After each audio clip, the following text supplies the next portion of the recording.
കവാടം തുറക്കുന്നത്, ആദ്യമായിട്ട് സ്വർഗത്തിലേക്ക് കാലെടുത്തു വെക്കുന്നത് ലോകത്തിന്റെ നേതാവാണ്. ആ പ്രവാചകന്റെ പുറകില് പടച്ചവനെ നബിതങ്ങള് കടന്നു പോകുന്നു, പ്രവാചകന്മാര് കടന്നു പോകുന്നു. അല്ലാഹുവേ, പ്രവാചകന്മാരുടെ പുറകില് സ്വഹാബത്ത്, ശുഹദാക്കള്, ബദരീങ്ങള്, ശുഹദാക്കള്, പടച്ചവനെ താബീങ്ങള്, തബഉ താബീങ്ങള്, ഇമാമുമാര്, ഔലിയാക്കന്മാര്, സയ്യിദന്മാര്, പണ്ഡിതന്മാര്, ഹാഫിളീങ്ങള്, ആലിമീങ്ങള്, ആബുദീങ്ങള്, സ്വാലിഹീങ്ങള്, എല്ലാവരും അല്ലാഹുവിന്റെ സ്വർഗത്തിലേക്ക് കടന്നു പോവുകയാണ്. ആണുങ്ങളുടെ വിഭാഗം അങ്ങനെ കടന്നു പോകുമ്പോ എന്റെ പ്രിയപ്പെട്ട സഹോദരിമാരെ, സ്വർഗത്തിലേക്ക് കടന്നു പോകുന്ന ആണുങ്ങളുടെ നേതാവ് മഹാനായ നബി മുഹമ്മദ് മുസ്തഫ സല്ലല്ലാഹു അലൈഹി വസല്ലമ തങ്ങളുടെ പുറകില് നാളെ ആണുങ്ങൾ മുഴുവനും അല്ലാഹുവിന്റെ സ്വർഗത്തിലേക്ക് കടന്നു പോകുമ്പോ ഒരുപാട് പള്ളിയുടെ ചാരത്ത് വന്നിരിക്കാൻ അവസരം കിട്ടിയ പെങ്ങള്, നിങ്ങളും നാളെ സ്വർഗത്തിലേക്ക് കടന്നു പോകുന്നവരാ, നിങ്ങളും നാളെ സ്വർഗത്തിലേക്ക് കടക്കേണ്ടവരാ. നിങ്ങൾ ആരുടെ പുറകിൽ നിന്നാ സ്വർഗത്തിലേക്ക് കടന്നു പോകുന്നത്? എന്റെ പ്രിയപ്പെട്ട സഹോദരിമാര്, അല്ലാഹുവിന്റെ സ്വർഗത്തിലേക്ക് നിങ്ങൾ ആരുടെ പുറകിൽ നിന്നാണ് കടന്നു പോകുന്നത്? നിബിധങ്ങൾ ആണുങ്ങളെ കുറിച്ച് പറയുമ്പോ അല്ലാഹുവിന്റെ റസൂലിനോട് സ്വഹാബത്ത് ചോദിക്കുന്നു, നബിയേ, യാ റസൂലല്ലാഹ്, അല്ലാഹുവിന്റെ പ്രവാചകരെ, ആണുങ്ങളെല്ലാവരും നബിതങ്ങളുടെ പുറകിൽ നിന്ന് സ്വർഗത്തിലേക്ക് കടന്നു പോകുമ്പോ പെണ്ണുങ്ങൾ എങ്ങനെയാണ് കടന്നു പോകുന്നത്? പെണ്ണുങ്ങൾ ആരുടെ പുറകിൽ നിന്നാണ് സ്വർഗത്തിലേക്ക് കടന്നു പോകുന്നത്? അല്ലാഹുവിന്റെ പ്രവാചകനോട് അവിടുന്ന് സ്വഹാബത്ത് ചോദിക്കുമ്പോ പെണ്ണുങ്ങൾ ആരുടെ പുറകിൽ നിന്നാണ് നാളെ സ്വർഗത്തിലേക്ക് കടന്നു പോകുന്നതെന്ന് ചോദിക്കുമ്പോ നബിതങ്ങൾ പറഞ്ഞു, സ്വഹാബ, അർബഉ മിൻ സയ്യിദത്തിൻ നിസാഇ അഹ്ലിൽ ജന്ന. നബിതങ്ങൾ അവിടുന്ന് പറഞ്ഞു കൊടുക്കുകയാണ്, പായിപ്പാട് പള്ളിയുടെ മുറ്റത്ത് വന്നിരിക്കുന്ന എന്റെ പ്രിയപ്പെട്ട പെങ്ങളെ, അല്ലാഹുവിന്റെ സ്വർഗത്തിലെ നേതാക്കന്മാരായ 4 പെണ്ണുങ്ങളെ കുറിച്ച് നബിതങ്ങളെ പറഞ്ഞു തരികയാ. നാളെ സ്വർഗത്തിലെ പെണ്ണുങ്ങളുടെ നേതാവാണ്, നാളെ സ്വർഗത്തിലെ പെണ്ണുങ്ങളുടെ നേതാവ് 4 പേരാണ്. ഈ 4 പെണ്ണുങ്ങളുടെ പുറകിലാണ് ലോകത്തുള്ള സർവ്വ പെണ്ണുങ്ങളും അല്ലാഹുവിന്റെ സ്വർഗത്തിലേക്ക് കടന്നു പോകുന്നതെന്ന് മുത്തുനബി പഠിപ്പിക്കുമ്പോ ആരാണ് ആ 4 പെണ്ണുങ്ങളെന്നറിയോ? അല്ലാഹുവിന്റെ സ്വർഗത്തിന്റെ നേതാക്കളായ ആ 4 പെണ്ണുങ്ങൾ ആരെന്നറിയോ? നബിതങ്ങളെ പെട്ടെന്ന് പറഞ്ഞു കൊടുക്കുമ്പോ അല്ലാഹുവിന്റെ റസൂലിനോട് ചോദിക്കുന്നു, യാ റസൂലല്ലാഹ്, അല്ലാഹുവിന്റെ റസൂലേ, ആരാണ് നബിയേ, ആരാണ് നബിയേ? ആ 4 പെണ്ണുങ്ങൾ ആരാണ് നബിയേ? വഅദ് കേൾക്കാമെന്ന പെങ്ങള്, ഈ 4 പേരെ നിനക്കറിയുമോ മോളെ? ഈ 4 പേരുടെ ചരിത്രം അറിയുമോ മോളെ? ഈ 4 പേരുടെ മഹത്വം എന്തെന്നറിയുവോ പെങ്ങള്? പഠിക്കണം പെങ്ങള്. അല്ലാഹുവിന്റെ റസൂല് പറയുന്നു, അർബഉ മിൻ സയ്യിദത്തിൻ നിസാഇ അഹ്ലിൽ ജന്ന. സ്വർഗത്തിലെ പെണ്ണുങ്ങളുടെ നേതാക്കള് 4 പേരാ. അതിലെ ഒന്നാമത്തെ വ്യക്തി ആരെന്നറിയോ? നബിതങ്ങൾ പറയുന്ന സ്വഹാബ, സ്വർഗത്തിലെ പെണ്ണുങ്ങളുടെ ഒന്നാമത്തെ നേതാവാരാ? ഉമ്മഹാത്തുൽ മുഅ്മിനീൻ മഹ്ദി ഖദീജ. ഖദീജ ബീവി റളിയല്ലാഹു തആല അൻഹാ സ്വർഗത്തിലെ പെണ്ണുങ്ങളുടെ ഒന്നാമത്തെ നേതാവ് ആരാണെന്നറിയോ? നബിതങ്ങളുടെ കൂടെ 25 വർഷക്കാലം തണലുമായി ദുഃഖത്തിലും സന്തോഷത്തിലും അല്ലാഹുവിന്റെ പ്രവാചകന്റെ കൂടെ ജീവിച്ചിരുന്ന ഖദീജ ബീവി റളിയല്ലാഹു തആല അൻഹാ ഒന്നാമത്തെ മഹദി ഖദീജയാണ്. ഒന്നാമത്തെ മഹദി ഖദീജയാണ്. രണ്ടാമത്തെ മഹദി ആരെന്നറിയോ? എന്റെ പ്രിയപ്പെട്ട പെങ്ങളെ, അല്ലാഹുവിന്റെ പരിശുദ്ധമായ ഖുർആനിൽ അല്ലാഹു സുബ്ഹാനഹു വ തആല ലോകത്ത് ഖിയാമത്ത് നാൾ വരെ കടന്നു വരുന്ന പെണ്ണുങ്ങൾക്ക് റോൾ മോഡലാക്കാൻ അവർക്ക് കണ്ടുപഠിക്കാൻ അല്ലാഹുവിന്റെ വിശുദ്ധമായ ഖുർആനിൽ അല്ലാഹു പഠിപ്പിച്ചു തന്ന മഹദി ആസിയ ഇസ്ലാമിന്റെ ഏറ്റവും വലിയ ശത്രുവായ ഫിറഔനിന്റെ ഭാര്യയായ ആസിയ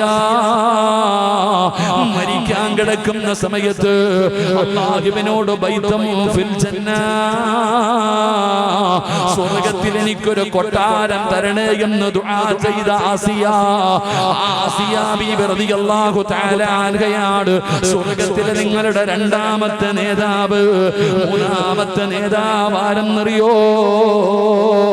മഹദിയായ മറിയം ബീബി റളിയല്ലാഹു തആല അൻഹ. മഹാനായ ഈസാ നബി അലൈഹിസ്സലാമിന്റെ പ്രിയപ്പെട്ട മാതാവായ മറിയം ബീബി റളിയല്ലാഹു തആല അൻഹ. ആ മറിയം നാളെ സ്വർഗ്ഗത്തിലെ പെണ്ണുങ്ങളുടെ നേതാവാ. ഇനി നാലാമത്തെ പെണ്ണാരെന്നറിയോ? മഹദി ഫാത്തിമ.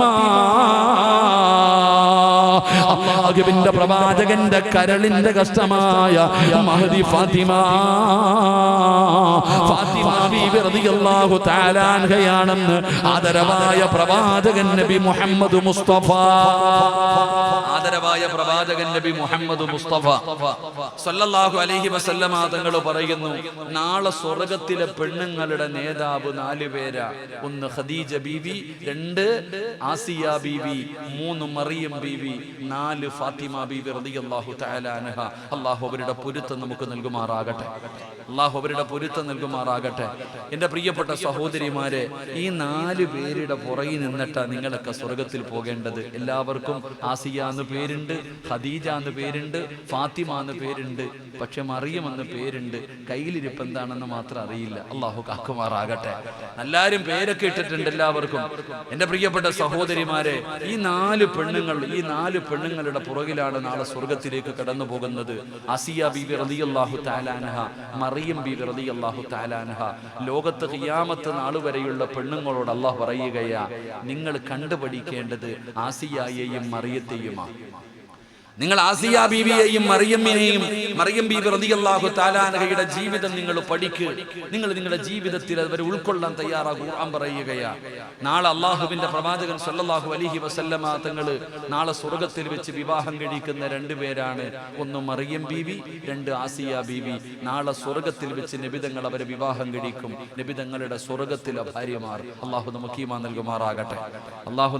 നൽകുമാറാകട്ടെ. അതുകൊണ്ട് എൻ്റെ പ്രിയപ്പെട്ട സഹോദരങ്ങളോട് സഹോദരിമാരോട്, പായിപ്പാട് വന്നിട്ട് ഇന്ന് വരെ പെണ്ണുങ്ങൾക്ക് ഒരു വയല് പറഞ്ഞിട്ടില്ല, ഒരു ക്ലാസ്സും ഇല്ല.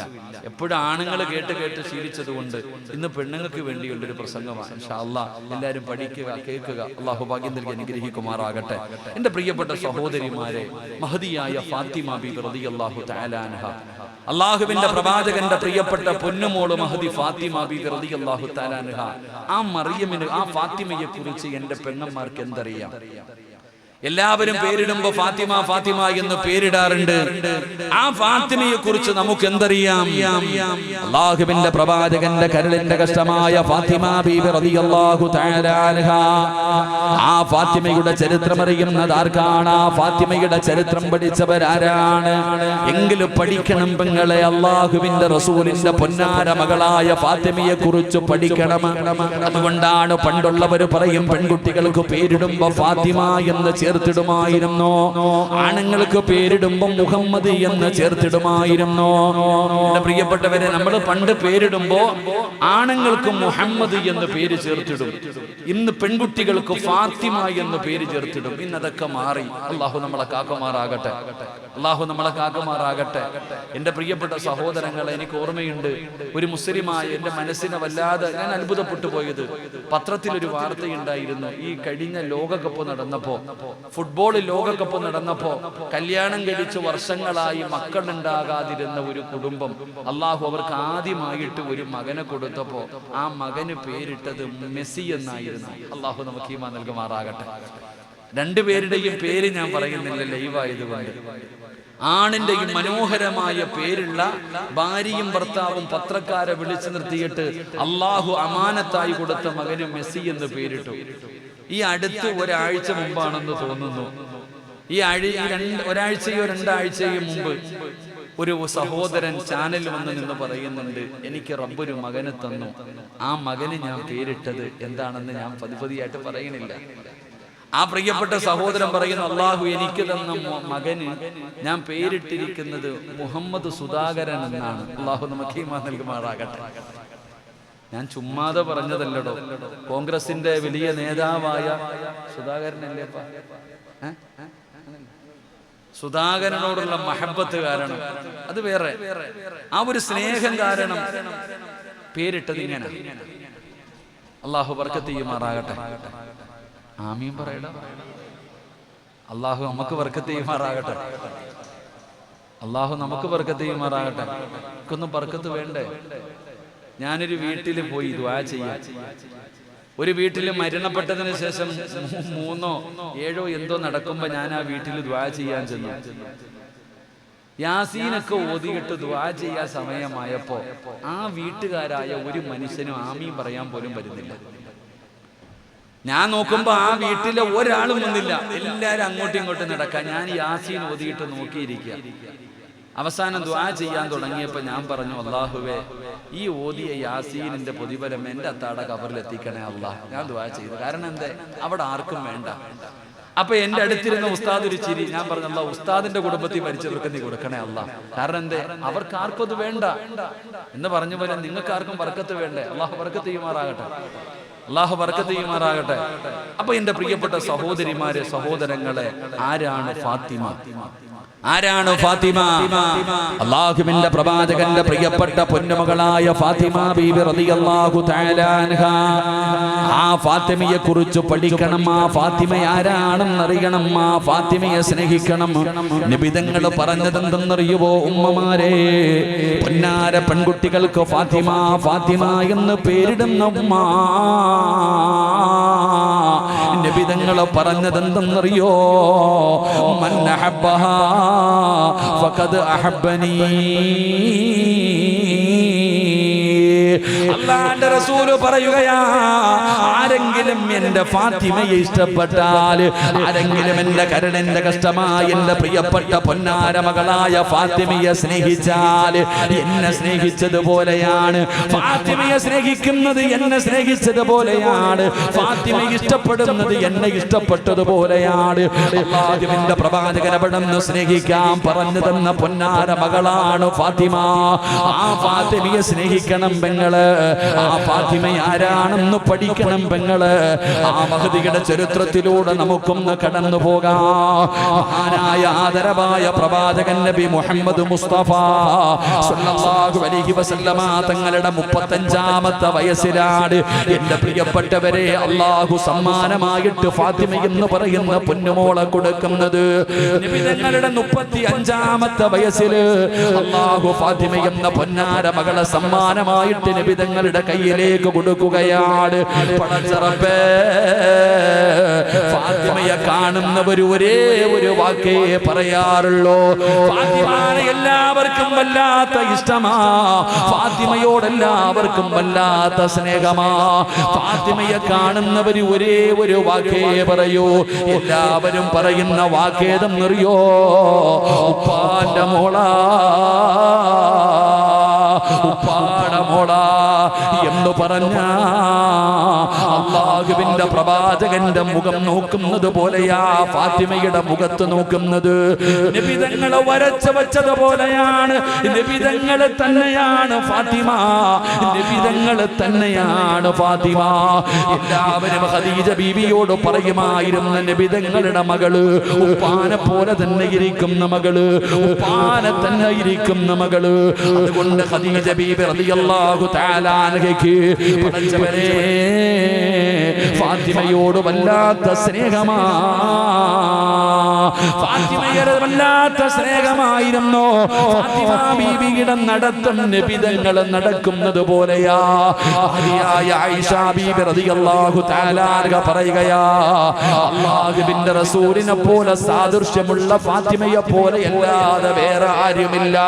കാരണം നബിതങ്ങൾ നടക്കുന്നത് പോലെ, നബിതങ്ങളുടെ മുഖം പോലെ, നബിതങ്ങളുടെ ശരീരത്തിന്റെ ഭാഗങ്ങൾ പോലെ പടച്ചവനെ നബിതങ്ങൾ വരച്ചു വെച്ചതുപോലെയാണ് ഫാത്തിമ ഇരിക്കുന്നത്. അതുകൊണ്ട് ഖദീജയ്ക്ക് വല്ലാത്ത സ്നേഹമാണ്. എല്ലാവർക്കും ഫാത്തിമ ബീബി റളിയല്ലാഹു തആല അൻഹയോട് വല്ലാത്ത സ്നേഹമാ. എന്റെ പ്രിയപ്പെട്ടവരെ, ഫാത്തിമ ബീബിയുടെ ഒന്നാമത്തെ പ്രത്യേകത നബിതങ്ങളുടെ രൂപമായിരുന്നു. നമ്മളിൽ പലരുമുണ്ടല്ലോ, ഒരു കുഞ്ഞിനെ പ്രസവിച്ചു കഴിഞ്ഞാൽ ആദ്യം ചെന്ന കുഞ്ഞിനെ നോക്കിയിട്ട് എല്ലാവരും അങ്ങോട്ടും ഇങ്ങോട്ടും നോക്കും. വാപ്പയുടെ മുഖത്ത് നോക്കും, ഉമ്മയുടെ മുഖത്ത് നോക്കും. എന്നിട്ട് പറയും ഉപ്പാനെ പോലെയാ, ഉമ്മാനയെ പോലെയാ. പടച്ചവനെ, ചിലര് പറയും ഇവർ രണ്ടുപേരെ പോലെയല്ല ഈ കുട്ടി, ഉമ്മാടെ ഉമ്മയെ പോലെയാ, വാപ്പയുടെ വാപ്പയെ പോലെയാ. പടച്ചവനെ, മക്കളുടെ മുഖത്ത് നോക്കി പറയുമല്ലോ. ഇതുപോലെ ഫാത്തിമ ബീബി റളിയല്ലാഹു തആല അൻഹയെ കണ്ടാ എല്ലാരും പറയും ഉപ്പാടെ കുട്ടി, ഉപ്പാടെ കുട്ടി. എന്റെ പ്രിയപ്പെട്ടവരെ, ഫാത്തിമ ബീബി റളിയല്ലാഹു തആല അൻഹ അവിടുന്ന് കടന്നു പോവുകയാണ്. പടച്ചവനെ, 5 വയസ്സായി, 5 വയസ്സായി മഹാനായ ആദരവായ പ്രവാചകൻ നബി മുഹമ്മദ് മുസ്തഫ. ഫാത്തിമ ബീബി റളിയല്ലാഹു തആല അൻഹ ചെറുപ്പം മുതൽ കാണുന്നതും കേൾക്കുന്നതും എന്തെന്നറിയോ? എല്ലാവരും തന്റെ വാപ്പയെ കാണുമ്പോ ആദരിക്കുകയാണ്, നബിതങ്ങളെ ബഹുമാനിക്കുകയാണ്. മുഹമ്മദിന്റെ മകളെന്ന് പറയുമ്പോ ഒരു പരിഗണനയുണ്ടായിരുന്നു. എല്ലാവരും നബിതങ്ങളെ കാണുമ്പോ എഴുന്നേൽക്കുകയാണ്. 35 വയസ്സുള്ള അല്ലാഹുവിന്റെ പ്രവാചകൻ 40 വയസ്സിന് മുമ്പ് നബിതങ്ങളെ കാണുമ്പോ എല്ലാവരും ആദരിക്കുന്നു, ബഹുമാനിക്കുന്നു. അല്ലമീൻ എന്ന് നബിതങ്ങളെ വിളിക്കുകയാണ്.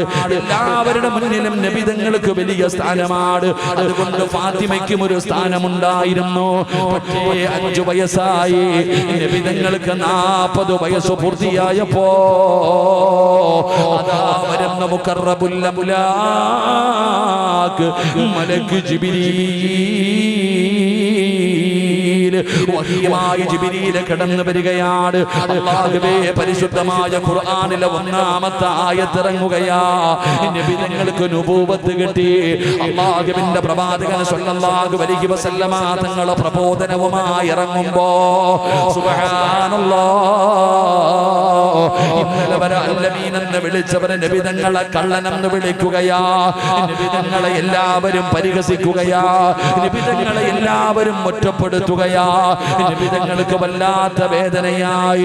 പടച്ചവനെ, അല്ലാഹുവിന്റെ ദീനിന്റെ ദഅവത്തുമായി നബിതങ്ങൾ ഇറങ്ങുമ്പോ പിന്നെ പരിഹാസവും കളിയാക്കലും ഒറ്റപ്പെടുത്തും അക്രമങ്ങളും തുടങ്ങുകയാണ്. പടച്ച റബ്ബേ, വല്ലാത്ത വേദനയാ.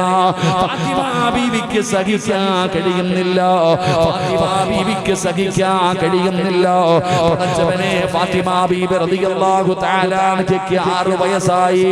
മഹാനായ നബി മുഹമ്മദ് മുസ്തഫ സല്ലല്ലാഹു അലൈഹി വസല്ലമ തങ്ങള് നബിതങ്ങളെ പടച്ചവനെ നിസ്കരിക്കാൻ പോയതാണ്. വാപ്പ നിസ്കരിക്കാൻ പോയിട്ട് കാണുന്നില്ല. ഫാത്തിമ എന്ന് പറയുന്ന 6 വയസ്സുള്ള പൊന്നാര മകള് വാപ്പയെ തെരഞ്ഞു നടക്കുകയാ. നിസ്കരിക്കാൻ പോയ വാപ്പയെ കാണാതെ അവിടുന്ന് തിരഞ്ഞു പോകുമ്പോ കാണുന്ന രംഗമെന്തെന്നറിയോ? കാണുന്ന രംഗമെന്തെന്നറിയോ? പടച്ചവനെ, സ്വഹാബത്ത് മുഴുവനും ഇല്ലാതിരുന്ന സമയത്ത്, അബൂബക്കർ, ഉസ്മാൻ തങ്ങൾ, അലിയാർ തങ്ങളൊന്നും ഇല്ലാത്ത സമയത്ത് നബിതങ്ങളെ നിസ്കരിച്ചു കൊണ്ടിരിക്കുമ്പോ ഇസ്ലാമിന്റെ ശത്രുക്കളായ അബൂജഹലും മുത്തുബത്തുമെല്ലാം പടച്ചവനെ പുഴുത്ത് കിടക്കുന്ന കുടൽമാല എടുത്തുകൊണ്ട് വന്ന് സുജൂദിൽ കിടക്കുന്ന നബിതങ്ങളുടെ തലയിലേക്ക് തലയിലേക്ക്, നിസ്കരിച്ചു കൊണ്ടിരിക്കുന്ന നബി തങ്ങളുടെ തലയിലേക്ക് പടച്ചവനെ കൊണ്ടുവന്ന തലയുടെ മുകളിലേക്ക് ഇട്ടുകൊടുക്കുകയാ. ആഖിറിന്റെ പ്രവാചകൻ സല്ലല്ലാഹു അലൈഹി വസല്ലമ തങ്ങൾക്ക് തല ഉയർത്താൻ കഴിയുന്നില്ല. നബി തങ്ങൾ സുജൂദിൽ കിടക്കുകയാ.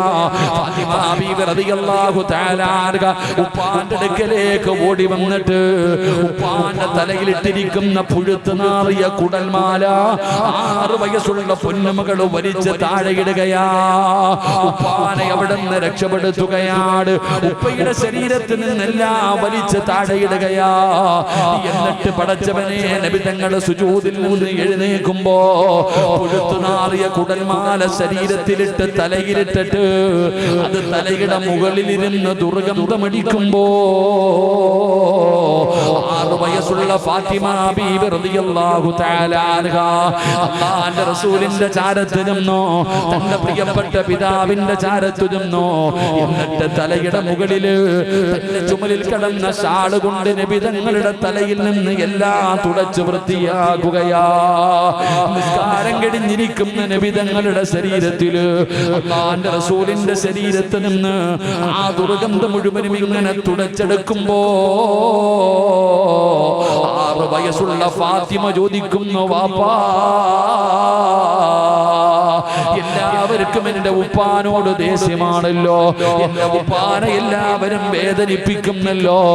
അല്ലാഹുവിന്റെ റസൂലിനോട് തന്റെ പൊന്നാര 6 വയസ്സുള്ള മകള് ചോദിക്കുകയാ, ഉപ്പാനെ വേദനിപ്പിക്കുന്നല്ലോ, എല്ലാവരും കുറ്റപ്പെടുത്തുന്നല്ലോ, ഉപ്പാന് വിഷമമുണ്ടോ?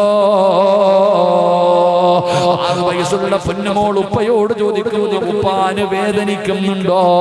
ഉപ്പാന് പ്രയാസമായോ?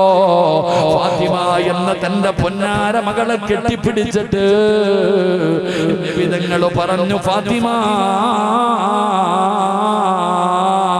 ഫാത്തിമ എല്ലാ ദുനിയാവിലല്ലേ ലാ കർബ അലയ്യ ബി ഫിൽ ആഖിറ. ഉപ്പാന് ദുനിയാവിലല്ലേ പ്രയാസമുള്ളൂ, ഉപ്പാന് ദുനിയാവിലല്ലേ പ്രയാസമുള്ളൂ, അല്ലാഹുവിന്റെ ആഖിറത്തിൽ നിന്റെ വാപ്പയ്ക്കൊരു പ്രയാസവുമില്ലല്ലോ. ഫാത്തിമ എന്ന് പറയുന്ന പൊന്നാര മകളെ അവിടെ നിന്ന് നബി തങ്ങൾ പഠിപ്പിച്ചു കൊടുക്കുകയാണ്. വല്ലാത്ത ഇഷ്ടമായിരുന്നു. നബി തങ്ങൾ പറഞ്ഞത്, എന്റെ പൊന്നുമോൾ എന്റെ കരളിന്റെ കഷ്ടമാ, എന്റെ കരളിന്റെ കഷ്ടമാ. നബി തങ്ങളല്ലാതെ ലോകത്തൊരാളും അങ്ങനെ ഒരു വാക്കു പറഞ്ഞിട്ടില്ല. കാരണം കരളിന്റെ കഷ്ടം എന്താണെന്ന് പലർക്കും തിരിയില്ല. ഒരാളുടെ കരള് മറ്റൊരാളുടെ കരളുമായി ചേരണമെങ്കിൽ പ്രിയപ്പെട്ടവരെ അത്രയും ഓരോ നരമ്പുകളും ചേരണമല്ലോ. അങ്ങനെയുള്ളവർക്ക് മാത്രമേ കരളും ചേരാറുള്ളൂ. അതുകൊണ്ടാണ് നബി തങ്ങൾ പറഞ്ഞതിന്റെ കരളിന്റെ കഷ്ടമാണെന്ന്. എന്റെ പ്രിയപ്പെട്ടവരെ, പീഡനങ്ങളാണ്, വല്ലാത്ത പ്രയാസമാണ്. ഫാത്തിമ എന്ന് പറയുന്ന പൊന്നുമകളെ ചെറുപ്പം മുതൽ കാണുന്ന രംഗമെന്തെന്നറിയോ? വല്ലാത്ത പീഡനങ്ങളാ. ഫാത്തിമ ബീവിക്ക് ഏറ്റവും വലിയ സങ്കടമെന്തെന്നറിയോ? അല്ലാഹുവിന്റെ പ്രവാചകൻ സല്ലല്ലാഹു അലൈഹി വസല്ലമ തങ്ങളുടെ 2 പെൺമക്കള് മഹദിയായ റുഖിയ ബീവി റളിയല്ലാഹു തആല അൻഹ, ഉമ്മു കുൽസും റളിയല്ലാഹു തആല അൻഹ. പടച്ചവനെ, അല്ലാഹുവിന്റെ പ്രവാചകൻ നബുവത്ത് കിട്ടി പ്രബോധനവുമായി വെളിയിലേക്ക് ഇറങ്ങിയപ്പോ ശത്രുക്കളായിരുന്ന 2 മരുമകന്മാരും അല്ലാഹുവിന്റെ റസൂലിന്റെ പെൺമക്കളെ കൊണ്ടുവന്ന് വീട്ടിൽ നിർത്തുകയാ. ഫാത്തിമ ബീവി റളിയല്ലാഹു തആല അൻഹ ചെറുപ്പം മുതൽ കാണുന്നത് പീഡനങ്ങളാണ്. വീട്ടിലേക്ക് ചെന്നാലുള്ള അവസ്ഥ എന്താ? തന്റെ സഹോദരിയുമായ റുഖിയ ബീവി റളിയല്ലാഹു തആല അൻഹ, ഉമ്മു കുൽസും റളിയല്ലാഹു തആല അൻഹ, ഇവർ 2 പേരെയും തലാഖ് പറഞ്ഞ് വീട്ടിൽ കൊണ്ടുവന്നിട്ടിരിക്കുക. നബിതങ്ങൾ പ്രബോധനവുമായിട്ട് ഇറങ്ങിയപ്പോ മരുമക്കൾ തലാഖ് പറഞ്ഞു. ഈ 2 പെൺമക്കളുടെയും കണ്ണുനീര്, സഹോദരിമാരുടെ കണ്ണുനീര് കണ്ടിട്ടാ ഫാത്തിമ ബീവി വളരുന്നത്. എന്റെ പ്രിയപ്പെട്ട സഹോദരങ്ങളെ, വീടിനകത്തുള്ള അവസ്ഥ ഇതാ, പുറത്തിറങ്ങിയാലുള്ള അവസ്ഥ വല്ലാത്ത പീഡനവും പരിഹാസവും കുത്തുവാക്കും. എന്റെ പ്രിയപ്പെട്ടവരെ, വല്ലാത്ത ഒരു ജീവിതമാണ്. അങ്ങനെ ശത്രുക്കൾ വല്ലാതെ, അവരുടെ ഉപദ്രവങ്ങൾ വല്ലാതെ കൂടുകയാണ്. നബിതങ്ങൾ പ്രബോധനം തുടങ്ങുമ്പോ അല്ലാഹുവിന്റെ പ്രവാചകൻ സല്ലല്ലാഹു അലൈഹി വസല്ലമ തങ്ങൾക്കെതിരെ ഖുറൈശികൾ മുഴുവനും ഒറ്റക്കെട്ടാവുകയാണ്. പടച്ചവനെ നബി തങ്ങളെ ഉപരോധിക്കുകയാണ്, നബി തങ്ങളെ നാട് കടത്താൻ തീരുമാനിക്കുകയാണ്. ഒരാളും നബി തങ്ങളെ സഹായിക്കരുത്, ഭക്ഷണം കൊടുക്കരുത്, അവരുടെ വീട്ടിൽ പോകരുത്, അവര് നിങ്ങളെ കാണരുത്, അവരുമായൊരു ബന്ധവും പുലർത്തരുത്. പടച്ചവനെ അല്ലാഹുവിന്റെ പ്രവാചകൻ സല്ലല്ലാഹു അലൈഹി വസല്ലമ തങ്ങളെ അവിടുന്ന് പടച്ചവനെ അവിടുന്ന് എല്ലാവരും ഉപരോധിക്കുകയാ. നബി തങ്ങളും അതാ ഖദീജ ബീബി റളിയല്ലാഹു തആല അൻഹ, പടച്ചവനെ റുഖിയ ബീബി, ഉമ്മു കുൽസൂം, ഫാത്തിമ ബീബി, പടച്ചവനെ ശൈബ് അബീ താലിബ് എന്ന് പറയുന്ന മലഞ്ചെരുവില് പടച്ചവനെ 3 കൊല്ലം അവിടെ താമസിക്കുകയാ. കഴിക്കാൻ ഭക്ഷണമില്ല, ഒരാളും നബി തങ്ങളുടെ കുടുംബവുമായിട്ടൊരു ബന്ധവുമില്ല. ശൈബ് അബീ താലിബിന്റെ മലഞ്ചെരുവിലല്ലാ എല്ലാവരും പട്ടിണിയാ, കഴിക്കാൻ ഭക്ഷണമില്ല, പ്രയാസമാ. എന്റെ പ്രിയപ്പെട്ടവരെ, ഭക്ഷണം ഒരാളും കൊടുക്കുന്നില്ല, സഹായിക്കുന്നില്ല. അവസാനം ഫാത്തിമ ബീവി റളിയല്ലാഹു തആല അൻഹ വിശപ്പ് സഹിക്കാൻ കഴിയാതെ തന്റെ വാപ്പാടെ മുമ്പിൽ ചെന്നിട്ട്, വാപ്പാ എനിക്ക് വിശക്കുന്നു വാപ്പാ. തന്റെ ഉപ്പാടെ മുമ്പിൽ ചെന്നിട്ട് വിശക്കുന്നു എന്ന് പറയാറ് 6 or 7 വയസ്സുള്ള ഫാത്തിമ എന്ന് പറയുന്ന ചെറിയ മകളുണ്ടല്ലോ, പടച്ചറബ്ബേ നബി തങ്ങളുടെ മുമ്പിൽ ചെന്നിട്ട് വിശക്കുന്നു എന്ന് പറയാൻ ചെല്ലുമ്പോ ഫാത്തിമ ബീബി കാണുന്ന രംഗമെന്തെന്നറിയോ? വിശപ്പ് സഹിക്കാൻ കഴിയാതെ അല്ലാഹുവിന്റെ പ്രവാചകൻ ഇരുന്ന് ഇല കടിച്ചു കൊണ്ടിരിക്കുകയാ. വിശക്കുന്നു എന്ന് പറയുമ്പോ നബി തങ്ങൾ കടിക്കുന്നത് വൃക്ഷത്തിന്റെ ഇല പറിച്ചിട്ട് കടിച്ചുകൊണ്ടിരിക്കുകയാ. വിശപ്പ് സഹിക്കാൻ കഴിയാതെ നബി തങ്ങളും കുടുംബവും വൃക്ഷത്തിന്റെ ഇലകൾ പറിച്ച് കഴിക്കുകയാണ്. പടച്ചറബ്ബേ, അല്ലാഹുവിന്റെ പ്രവാചകന്റെ പ്രിയപ്പെട്ട ഭാര്യയായ ഖദീജ ബീവി റളിയല്ലാഹു തആല അൻഹ വിശന്ന് തളർന്നു കിടക്കുന്ന മക്കളെ പിടിച്ചു മടിയിൽ കിടത്തിയിട്ട് വളരെ സങ്കടത്തോടെ ഇരിക്കുമ്പോ അല്ലാഹുവിന്റെ റസൂൽ പറഞ്ഞു, ഖദീജ നീ നിന്റെ വീട്ടിൽ പോ. ഖദീജ ആരാണ് ഖദീജ എന്നറിയോ? ഖദീജ എന്നറിയോ? നിങ്ങളെ ഖദീജയുടെ സമ്പത്തിന്റെ വലുപ്പം എത്രയെന്നറിയോ? കോടീശ്വരിയായിരുന്നു ഖദീജ. ഖദീജ കോടീശ്വരന്റെ മകളായിരുന്നു, ഒരുപാട് സമ്പത്തുള്ളവളായിരുന്നു. ആ ഖദീജ ബീവിയാണ് അല്ലാഹുവിന്റെ റസൂലിന്റെ കൂടെ ഇല കഴിച്ചുകൊണ്ട് മലഞ്ചെരുവിൽ കിടക്കുന്നത്. നബി തങ്ങൾ പറഞ്ഞു, ഖദീജ നീ പട്ടിണി കിടന്നിട്ടില്ല ഖദീജ, നിനക്ക് ദുഃഖമെന്തെന്നറിയില്ല, പട്ടിണി എന്താണെന്നറിയില്ല, പ്രയാസം എന്താണെന്നറിയില്ല. കാരണം നീ കൊട്ടാരത്തിൽ ജീവിച്ചവളാ, ഒരുപാട് സമ്പത്തിന്റെ നടുവിൽ ജീവിച്ചവളാ, നിനക്ക് പട്ടിണി കിടന്ന് ശീലമില്ലല്ലോ. അതുകൊണ്ട് ഖദീജ മക്കളെയും വിളിച്ചുകൊണ്ട് നീ നിന്റെ വീട്ടിലേക്ക് പോ. ഖദീജ അല്ലാഹുവിന്റെ റസൂൽ ഖദീജ ബീവിയോട് പറയുകയാ, പായിപ്പാടുള്ള പെണ്ണന്മാരെ, ഇത് നിങ്ങൾക്കൊക്കെ പഠിക്കാനുള്ളതാണ്. ഉള്ളത് കൊണ്ട് തൃപ്തിപ്പെടാൻ മനസ്സില്ലാത്ത പെങ്ങൾക്ക് പഠിക്കാനുള്ളതാ.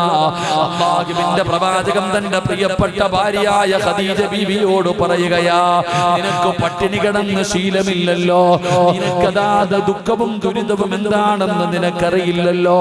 അതുകൊണ്ട് എന്നെ വിട്ടേക്ക് ഖദീജ, ഈ മക്കളെയും കൊണ്ട് നീ നിന്റെ വീട്ടിലേക്ക് പോകൂ, നീ നിന്റെ വീട്ടിലേക്ക് പോകൂ.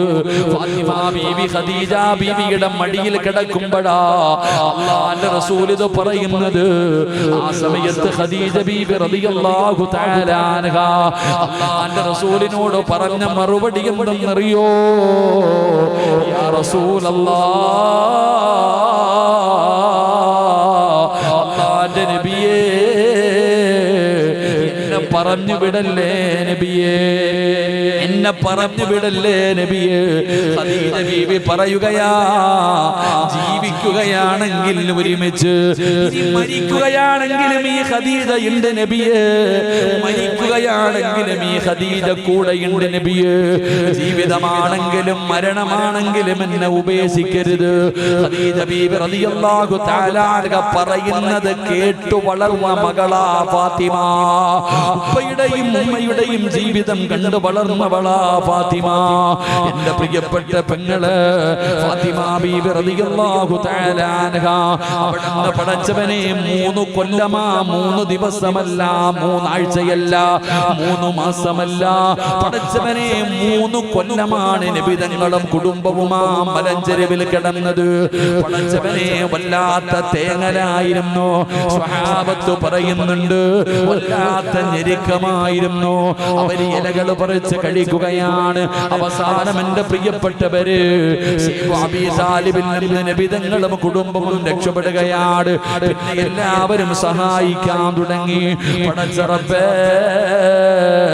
അല്ലാഹുവിന്റെ റസൂലും ഖദീജ ബീവിയും മക്കളും വല്ലാത്ത സന്തോഷമുള്ള ജീവിതമാ. ഫാത്തിമ ബീവി റളിയല്ലാഹു തആല അൻഹയ്ക്ക് 15 വയസ്സായി. ഫാത്തിമയുടെ പ്രായം 15 ആയി. സുബ്ഹാനല്ലാഹ്. മഹദിയായ ഖദീജ ബീവി റളിയല്ലാഹു തആല അൻഹ, ഉമ്മയ്ക്ക് 65 വയസ്സായി, ഖദീജ ബീവിക്ക് 65 വയസ്സായി. 15 വയസ്സുള്ള ഫാത്തിമ എന്ന് പറയുന്ന പൊന്നുമോള് കാണുന്ന രംഗമെന്തെന്നറിയോ? സുബ്ഹാനല്ലാഹ്. 65 വയസ്സുള്ള ഉമ്മയതാ കുളിച്ചുരുങ്ങിയിട്ട് വാപ്പാടെ മടിത്തട്ടിൽ കിടക്കുകയാ. ഫാത്തിമ ബീവി നോക്കുമ്പോ ഒരു ദിവസം അല്ലാഹുവിന്റെ പ്രവാചകൻ 65 വയസ്സുള്ള ഫാത്തിമ ആയിഷ ഖദീജ എന്ന പ്രിയപ്പെട്ട ഭാര്യ, ആ ഖദീജ ബീവി നബി തങ്ങളുടെ മടിത്തട്ടിൽ കിടക്കുകയാ. എന്നിട്ട് പറയുന്നു, നബിയേ, ഖദീജ ബീവി വല്ലാതെ തളർന്നു പോയി. 3 കൊല്ലം പട്ടിണി കിടന്നിട്ട് ഖദീജ ബീവിക്ക് രോഗം പിടിപെടുകയാണ്. ഒരുപാട് പ്രയാസമായി. മരണത്തിന്റെ സമയമായി, സക്കറാത്തിന്റെ അവസ്ഥയായി. ഉപ്പാടെ മടിയിൽ ഉമ്മ ഇങ്ങനെ തലവെച്ച് കിടക്കുകയാ. എന്നിട്ട് ഫാത്തിമ എന്ന് പറയുന്ന പൊന്നുമോളെ കാണിച്ചിട്ട് നബിതങ്ങളോട് ഖദീജ ബീവി പറയുന്നു, നബിയേ, എന്റെ പൊന്നുമോളെ പൊന്നുപോലെ നോക്കണേ നബിയേ. ഒരു ഉമ്മയുടെ സഹായം വേണ്ട സമയമാ, ഒരു ഉമ്മ കൂടെ നിൽക്കേണ്ട സമയമാ. തന്റെ പൊന്നാര മകളായ ഫാത്തിമ ബീവിയെ കാണിച്ചിട്ട് മരിക്കുന്നതിന് തൊട്ടു മുമ്പ്, ആ മരണമടുത്തിരിക്കുന്ന സമയത്ത് ഖദീജ ബീവി റളിയല്ലാഹു തആല അൻഹ ഭർത്താവായ നബി തങ്ങളോട് പറയുകയാ, എന്റെ പൊന്നുമോളെ പൊന്നുപോലെ നോക്കണേ നബിയേ. എന്റെ മകൾക്കൊരു കുറവ് വരുത്തരുത്, എന്റെ ഫാത്തിമയ്ക്കൊരു കുറവ് വരുത്തരുത്. അല്ലാഹുവിന്റെ റസൂൽ എന്ന ഭർത്താവിനോട് ഖദീജ എന്ന ഭാര്യ പറഞ്ഞു കൊടുക്കുകയാ, എന്റെ ഫാത്തിമാനെ തല്ലല്ലേ നബിയേ. അല്ലാഹുവിന്റെ റസൂലിനോട് ഖദീജ ബീവി പറഞ്ഞു കൊടുക്കുകയാ, എന്റെ ഫാത്തിമാനെ തല്ലരുത്, എന്റെ പൊന്നുമോളെ തല്ലരുത്. ഫാത്തിമ ബീവിയെ കാണിച്ചു കൊടുത്തിട്ട് ഖദീജ ബീവി റളിയല്ലാഹു തആല അൻഹ അവിടെന്ന് പറഞ്ഞു കൊടുക്കുന്നു, എന്റെ മകളെ തല്ലാൻ പാടില്ല. നബിതങ്ങൾ പറഞ്ഞ നബിതങ്ങൾ തന്റെ ഭർത്താവിനോട് ഖദീജ ബീവി പറയുകയാ, ഒരു ഉമ്മയുടെ സഹായം, ഒരു ഉമ്മയുടെ കൂട്ടുവേണ്ട സമയമാണ് ഫാത്തിമയ്ക്ക്. അപ്പോഴാണ് ഫാത്തിമ ബീവി, ഖദീജ ബീവി പട്ടിണി കിടന്നിട്ട് രോഗം പിടിച്ചു. 3 കൊല്ലം പട്ടിണി കിടന്നു, ഇലകൾ കഴിച്ചു, ഒരുപാട് രോഗമായി. 65-ാമത്തെ വയസ്സിൽ വഫാത്താകുമ്പോ, ആ മരിക്കുന്നതിന്റെ തൊട്ടു മുമ്പ് ഉപ്പാന്റെ മടിത്തട്ടിൽ കിടന്നിട്ട് ഭർത്താവിനോട് പറയുകയാ, എന്റെ മകളെ നോക്കിക്കൊള്ളണം, എന്റെ മകളെ പൊന്നുപോലെ നോക്കണം, ഒരു കുറവും വരുത്തരുത് എന്റെ ഫാത്തിമാനെ. എന്നിട്ട് നിബിതങ്ങൾ പറഞ്ഞു, തല്ലരുത് എന്റെ ഫാത്തിമയെ. അള്ളാഹു നമുക്ക് ഈമാൻ നൽകുമാറാകട്ടെ, അള്ളാഹു നമുക്ക് ഈമാൻ നൽകുമാറാകട്ടെ. നിബിതങ്ങൾ പറഞ്ഞു, അത് തന്നെയാ നമ്മളും മനസ്സിലാക്കേണ്ടത് തന്നെ. കല്യാണം കഴിക്കും പള്ളിക്കകത്ത് വന്നിട്ട്, ആണുങ്ങൾ നിക്കാഹ് കഴിക്കുന്ന സമയത്ത് ആ പറഞ്ഞു കൊടുക്കുന്ന ഒരു വാക്കുണ്ട്, ഉസവ്വിജുക അലാ മാ അമറല്ലാഹു തആല ബിഹി മിൻ ഇംസാകിൻ ബിമഅറൂഫിൻ ഔ തസ്രീഹിൻ ബിഇഹ്സാൻ സവ്വജതുക വഅൻകഹതുക ബിന്തി എന്ന് പറഞ്ഞിട്ട് പറയല്ലോ. എന്താ ഈ പറയണതിന് അർത്ഥം? എടാ 18ഉം 20ഉം കൊല്ലം പോറ്റി വളർത്തിയ ഒരു മകളെ നീ കൊടുക്കുന്ന മഹറിന് പകരം നിന്റെ കയ്യിലേക്ക് വെച്ച് തരുമ്പോ ആ വാപ്പായും പറയുന്നത് എന്റെ മോളെ തല്ലല്ലേ എന്നാ. അള്ളാഹു നമുക്ക് ഈമാൻ തരുമാറാകട്ടെ. എന്തേ പറയണേ? എന്താ പറയണേ? എന്ത് ചെയ്യരുതെന്ന്? തല്ലരുതെന്ന്. അത് പറഞ്ഞതിന്റെ പേരിൽ അത് പറയാൻ തന്നെ പേടിയാ. അള്ളാഹു കാക്കമാറാകട്ടെ. കാരണം നമ്മള് 8 കൊല്ലം മുമ്പ് ഒരു പ്രസംഗം നടത്തി. എന്താ പ്രസംഗത്തിനകത്ത്? പെണ്ണുങ്ങളെ തല്ലാൻ പറ്റുന്ന വല്ല സമയം ഉണ്ടോ എന്ന് ചോദിച്ചപ്പോ അത് പറഞ്ഞു കൊടുത്തു. പടച്ചവനെ ഇപ്പൊ 28 കേസ് 28 കേസായി. അള്ളാഹു ബർക്കത്ത് ചെയ്യുമാറാകട്ടെ. ആമീൻ പറയണോ?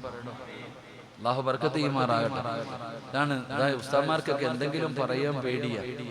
എവിടെ എന്തെങ്കിലും പറയും. ഇന്നത്തെ കാലഘട്ടം അങ്ങനെ ആയിപ്പോയി. ഒന്നും പറയാൻ പറ്റില്ല. എന്ത് പറഞ്ഞാലും പടച്ചവൻ അതിന്റെ പേരിൽ വലിയ പ്രശ്നങ്ങളാണ്. അള്ളാഹു നമ്മുടെ സഹോദരിമാർക്ക് ബർക്കത്ത് ചെയ്യുമാറാകട്ടെ. നമ്മളും പറയുന്ന എന്താ? ഒരു വാപ്പ പറയുകയാ, എന്റെ മകള് മലക്കൊന്നുമല്ല. ഞാൻ 18 വർഷക്കാലം അല്ലെങ്കിൽ 20 വർഷക്കാലം പോറ്റി വളർത്തി എന്റെ മകള് അവളെല്ലാം തികഞ്ഞവളൊന്നുമല്ല. അവൾക്ക് എന്തെങ്കിലും ഒരുപാട് പോരായ്മകളും ന്യൂനതകളും ഉണ്ട്. എന്റെ മകൾ എന്തെങ്കിലും തെറ്റ് ചെയ്താൽ നിങ്ങൾ ക്ഷമിക്കണം. പുതിയാപ്പളയോട് പറഞ്ഞു കൊടുക്കുന്നത് എന്റെ മകൾ എന്തെങ്കിലും തെറ്റ് ചെയ്താൽ ക്ഷമിക്കണം. അല്ലെങ്കിൽ നീ ഉപദേശിക്ക്. നീ അവളെ ഉപദേശിക്ക്, നീ ക്ഷമിക്ക്. അല്ലല്ലേ കൊല്ലല്ലേ എന്നാ പറയുന്നത്.